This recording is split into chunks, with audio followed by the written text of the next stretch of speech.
बिस्मिल्लाहिर्रहमानिर्रहीम अल्लाहुम्मा सल्ली अला सय्यिदिना मुहम्मदिन व आलि मुहम्मद। मैं हूं मन्नान अशरफ और आप देख रहे हैं आपका अपना यूट्यूब और Facebook channel. Last core commander meeting हुई है, उस मीटिंग के अंदर ना कुछ चीज़ें तय हुई। अच्छा, ये एक अलग कोर कमांडर मीटिंग थी जिसके अंदर ये आम रूटीन के अंदर इसका बयानिया जारी नहीं हो सका, ना किया गया। हाँ, इसके कुछ बातें जो थी वो वज़ीर आज़म पाकिस्तान शहबाज शरीफ साहब को बता दी गई थी। जो मोटी मोटी बातें होती हैं, जो ऐसी बातें होती हैं जो बताई भी जाए तो कोई ऐसा मसला नहीं है, लेकिन वो उसका लब्बे लबाब निकाल के ना एक पूरा थोड़ा बहुत एक पैरा निकाल के उस कोर कमांडर मीटिंग का वो शहबाज शरीफ साहब को बता दिया गया था कि जी ये कुछ मामला हमने डिस्कस कर लिए हैं, ये चीज़ें हो गई हैं। लेकिन एक बात बड़ी अहम है कि एडवेंचर होगा कि नहीं होगा। अच्छा, इस मीटिंग के अंदर कुछ ये बातें भी डिस्कस हुई हैं कि अब एडवेंचर नहीं होना चाहिए, इसलिए कि ये वो महीना जा रहा, बड़ा ख़ास महीना है कि जिसके अंदर अब एडवेंचर अगर होगा तो बहुत ज़्यादा मसले मसाइल पैदा हो जाएंगे।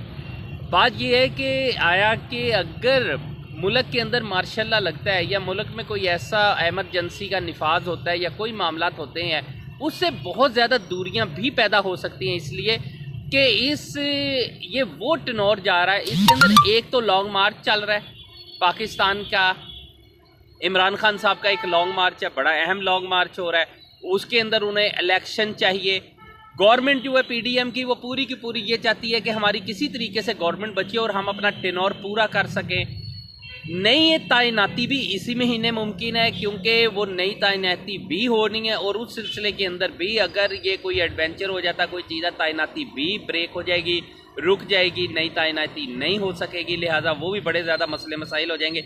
बात यह है कि अभी जो हालात हैं, अब मैं आपको बताता हूँ कि पीडीएम की गवर्नमेंट ये ख्वाहिश रखती होगी या चाहती होगी कि जी कोई ना कोई एडवेंचर हो जाए कि किसी सूरत इमरान खान बरसरे इक़्तिदार ना आ सके। इसलिए उन्हें इस बात का बखूबी अंदाज़ा है कि अगर इमरान खान इलेक्शन लेने में कामयाब हो जाते हैं तो फिर इसका मतलब है कि वो 2/3 नहीं 3/3 मेजोरिटी के साथ मैदान में आ जाएंगे और वज़ीर आज़म बन जाएंगे, क्योंकि पूरी दुनिया जानती है इस टाइम के ऊपर जो मौजूदा सूरत हाल है उसमें क्या है।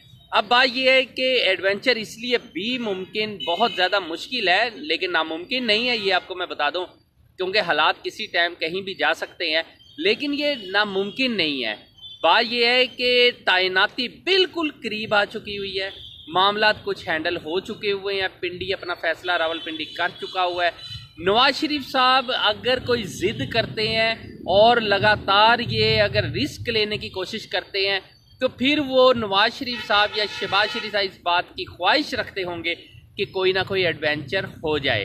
लेकिन अब इस टाइम जो सूरत हाल है, देखें, आसफ अली जरदारी साहब पिंडी के साथ खड़े हो गए हैं, लाजमी बात है एमक्यूएम भी पिंडी के साथ ही खड़ी होगी, बाप पार्टी भी पिंडी के साथ ही खड़ी होगी, और इसके अलावा मौलाना फजलुर रहमान साहब रह गए पीछे या नवाज शरीफ साहब रह गए। बाकी जमातों के अंदर जो छोटी जमातें हैं वो तकरीबन स्लिप होने में ज़्यादा टाइम नहीं लेती हैं, और इसके अलावा काफ लीग तो बिल्कुल ही नहीं है। काफ लीग ने पहले भी ताबेदारी दिखाई है, इस दफ़ा भी ताबेदारी दिखाएगी, और वो भी इतना बड़ा रिस्क नहीं ले सकती कि वो पिंडी के ख़िलाफ़ या पिंडी के अगेंस्ट आके खड़ी हो जाए, लिहाजा वो भी पिंडी के साथ ही खड़े हैं। अब पीछे रह गया कि आया कि शहबाज शरीफ साहब कोई ऐसा फैसला ना कर जाए जो पिंडी को पसंद ना हो, तो लिहाजा क्योंकि इस टाइम जो है ना मामला पिंडी और इस्लामाबाद के दरमियान है, इमरान खान साहब ने अपना एतमाद सब पे जाहिर कर दिया है। उन्होंने कहा कि कोई भी आर्मी चीफ आ जाए मुझे काबिल कबूल है, ऐसा कोई मसला नहीं है कि मुझे कबूल ना हो। लेकिन बात अब आ गई पिंडी और इस्लामाबाद की। पिंडी ये चाहता है कि जी अगर ये बने या ये नाम हो तो इस्लामाबाद कौन सा नाम लेना चाह रहा है। अब इस्लामाबाद और पिंडी के दरमियान अगर मामला, लाजमी बात है नवाज शरीफ साहब तो बाहर बैठे, उन्हें पता अगर कोई एडवेंचर हो भी गया, कोई पंगा पड़ भी गया, कोई मामलात भी अगर ख़राब भी हो जाते हैं तो कौन सा मैंने भुगतने हैं, भुगतने तो शहबाज शरीफ ने। अब शहबाज शरीफ साहब कभी नहीं चाहेंगे कि कोई ख़ास कोई स्टेप उठ हो जाए, लिहाजा कोई स्टेप से बचने के लिए देखें ख्वाहिश शहबाज शरीफ साहब, मैं आपको एक और बात बता दूं कि जो मैंने तज़किया निकाला उसके मुताबिक शहबाज शरीफ साहब भी वही चाहते हैं जो पिंडी चाहता है, लेकिन नवाज शरीफ साहब की ज़िद जो है ना वो कुछ और है। वो इस बात से कता नज़र कि 12 अक्टूबर 1999 का वाक़या दोबारा भी रूनमा हो गया, तब भी उन्हें किसी किस्म की कोई टेंशन नहीं है, इसलिए कि वो अब बाहर बैठे, उनकी बेटी बाहर बैठी है, उनकी फैमिली पूरी बाहर बैठी है, लिहाजा उन्हें किस चीज़ का डर खौफ है? डर खौफ तो उसे होना जिसकी पूरी फैमिली पाकिस्तान में बैठी है, जिसके अंदर सबसे पहले शहबाज शरीफ साहब खुद पाकिस्तान में है। अब अगर कोई मामला होता है तो सबसे पहले शहबाज शरीफ साहब ही मसले मसाइल में पड़ेंगे और कोई नहीं पड़ेगा। लिहाजा इन चीज़ों से बचने के लिए मामलात को हैंडल किया जा रहा है। शटअप कॉल आने का मतलब भी यही था कि जी इन मामलात को इस तरीके से हैंडल किया जाए, लेकिन वो मामलात काफ़ी हद तक हैंडल हो गए, लेकिन अभी भी कुछ चीज़ों पे ज़िद जो है, कुछ मामलात पे ज़िद जो है वो शायद कोई ख़तरनाक सूरत हाल इख्तियार कर जाए, क्योंकि हर पल हर टाइम बहुत ज़्यादा कीमती है। यहाँ जो मामलात हो रहे हैं बहुत तेज़ी के साथ मामलात हो रहे हैं।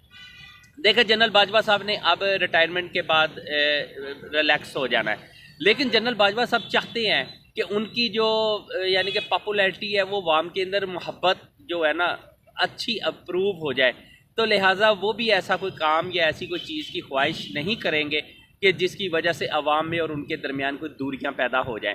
इस सिलसिले के अंदर वो पूरी ख्वाहिश करेंगे कि इमरान खान क्या चाहता है, वो भी मामलात को काफ़ी हद तक हैंडल कर लिया जाए, काफ़ी हद तक उन मामलात को भी टैकल कर लिया जाए, ताकि जो दूरियां अवाम में और कुछ लोगों में, शख्सियात में दूरियां होती हैं, अदारों में दूरियां नहीं होती। लिहाजा अगर कोई दूरी है भी है तो उसे ख़त्म कर लिया जाए, प्यार मोहब्बत से ख़त्म कर लिया जाए, वो मामलात को हल करके ख़त्म कर लिया जाए जिन मामलात की वजह से ये दूरियां पैदा हुई हैं। देखिए रजीम चेंज ऑपरेशन हुआ, उसके बाद आज तक अब कोई एक बात निकाल के देख लें। अब शहबाज शरीफ साहब के बरसरे इक़्तिदार आने के बाद, PDM के बरसरे इक़्तिदार आने के बाद, सवाए टूर के, सवाए सैर सपाटों के, इसके अलावा वाम को मिला के वाम के अखराजात में यानी कि वाम के ऊपर बोझ ही पड़ी है ये गवर्नमेंट। इसके अलावा एक रिलीफ पैकेज नहीं है। आप खुद जो सुनने वाले हैं वो थोड़ी देर के लिए बैठ के सोचे तो सही, कोई एक रिलीफ पैकेज है इस अवाम के लिए? कहीं से महंगाई का तोड़ निकला हो, महंगाई ख़त्म हुई हो, कहीं से कम हो गई हो, कहीं आपके बिलों में, ये तो बिल में जो बिजली के बिल हैं इनमें फ़र्क इसलिए भी आ रहा है कि अब सर्दियां आ गई हैं, AC चलते नहीं हैं, मामलात वगैरह जो अब ज़्यादा वो डालेंगे तो फिर फंसेगा जो वापडा है। तो लिहाजा इस सिलसिले के अंदर कोई एक रिलीफ पैकेज मिला हो, ना पेट्रोल सस्ता, ना बिजली, ना गैस सस्ती, ना इसके अलावा जना दालें सब्जियां फल फ्रूट, कोई चीज़ सस्ती नहीं है। लिहाजा ये हालात बड़े ज़्यादा ख़तरनाक जा रहे हैं। अब मामला क्या होगा, मैं जाते जाते आपको एक ख़बर अहम तरीन बता दूं कि इमरान खान का लॉन्ग मार्च जितनी तेज़ी के साथ चल रहा है, जाते एक ज़रूर बता दूं कि अभी एडवेंचर के चांसेस ख़त्म नहीं हुए, लेकिन स्लो ज़रूर है। एक दूसरे नंबर के ऊपर PDM पूरी ख्वाहिश रखती है कि जी एडवेंचर हो जाए, लेकिन अभी नहीं हो पा रहा है। तैनाती होगी, हर सूरत होगी, और किस जो मैंने अंदाज़न बताया मे बी कि वही हो या कोई और, बहरहाल तैनाती होगी इंशाल्लाह। और उसके अंदर जाते जाते इमरान खान साहब को 3 खुशखबरियाँ मिल चुकी हैं। पहली खुशखबरी जब जेहलम क्रॉस करेंगे, मेरे ज़राए या मैं जो कड़ियाँ मिलाता हूँ उसके मुताबिक मैं आपको बात बता रहा हूँ कि पहली खुशखबरी जेहलम क्रॉस करेंगे तब मिल जाएगी, दूसरी खुशखबरी पिंडी पहुँचने पे मिल जाएगी, तीसरी खुशखबरी या इस्लामाबाद के बॉर्डर पे मिलेगी या इस्लामाबाद में एंट्री करते ही मिल जाएगी। 3 खुशखबरियाँ उन्हें मिलनी है, बेशक वो पिंडी में मिल जाए, बेशक इस्लामाबाद जाके मिल जाए, लेकिन जेहलम में मेरे ज़राए के मुताबिक यही है कि पहली दूसरी तीसरी इस कैटेगरी से मिलेगी।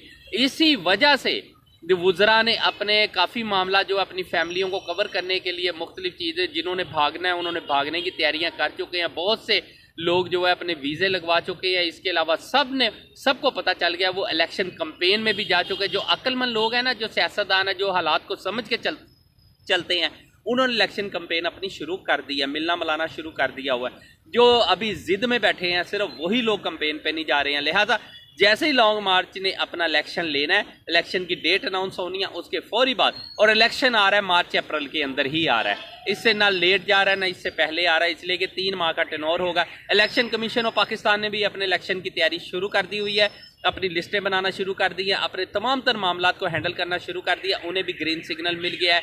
इलेक्शन कमीशन को अगर ग्रीन सिग्नल मिल गया तो इसका मतलब इलेक्शन आ गया है। इलेक्शन भी मार्च अप्रैल में आ रहा है और बड़ी तेज़ी के साथ उसकी तैयारियाँ शुरू हो गई हैं। जो सियासतदान वाकई सियासत में सीरियस है उन्होंने अपनी कैंपेन शुरू कर दी, और जो सियासतदान सियासत को शुगल समझ के करते हैं या खाने पीने का एक मामले को समझते करते हैं, वो लोग सिर्फ लास्ट के अंदर एंट्री मारेंगे, बाकी सब ने जो है ना वो एंट्रियां मार ली हुई हैं। हालात बिल्कुल इस टाइम के ऊपर कंट्रोल में जा रहे हैं। जो खुशखबरियाँ जिसको मिलनी है उन्हें बता दिया गया है कि ये इस पॉइंट से खुशखबरियाँ आपको मिल जाएंगी। बाकी नेक्स्ट जो भी मालूमात आती है मैं इंशाल्लाह आपसे शेयर करूँगा। मन्नान नशर को इजाज़त दीजिए। चलते चलते एक बात और बता दूँ कि एडवेंचर का वक्त ख़त्म नहीं हुआ, लेकिन पोस्टपोन हुआ है। हालात के मुताबिक फ़ैसले होंगे। बाकी अपना अपने चैनल का बहुत ख्याल रखिएगा। अल्लाह हाफिज़।